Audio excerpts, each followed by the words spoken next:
新198日料自助吃回本就看这一期指南。Hello， 笔记们，我是阿杰，今天在绍兴，晚上呢约了小伙伴们一起去吃日料自助，然后选了我之前来过的一家主曲，然后看他们家上了一个198的日料自助，这个价格我觉得性价比还蛮高的。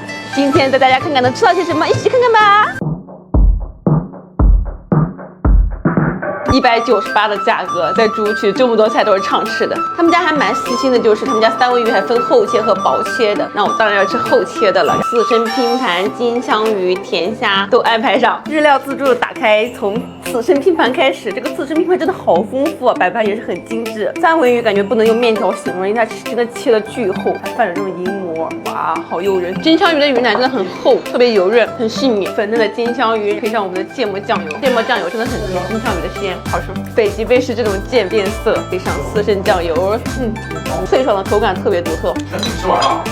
一口就吃完了这一口北极贝。再给你点，单独加了一大份厚切的三文鱼，来上一大口。这个三文鱼我建议可以直接吃，奶香味就很浓。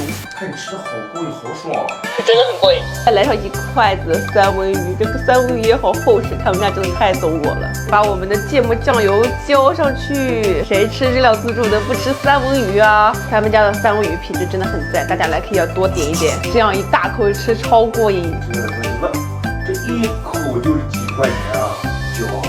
这个就是我们小伙伴甜虾正确的打开方式。甜虾我们也是单独点了一个大拼盘，甜虾不仅个头大，确实还很肥美，很多都带着这种蓝色的籽儿。快乐的吃甜虾了，剥了4个一起吃呀，好诱人。不管，谁给你一个人戳了？甜虾好吃，多点一点。就吃最多啊！我都不懂了，这个自助有什么好抢？再点啊！再吃水他们，下次不跟他们吃了。这个甜虾真的蛮鲜润的，大家来也要多吃一点，不占肚子。还可以这么一口一个的吃，吃起来也是很过瘾。今天我们人多，热菜也点了超多的，尝尝这个牛肉，来上一筷子。牛肉煎的还蛮香的，还蛮鲜嫩多汁的。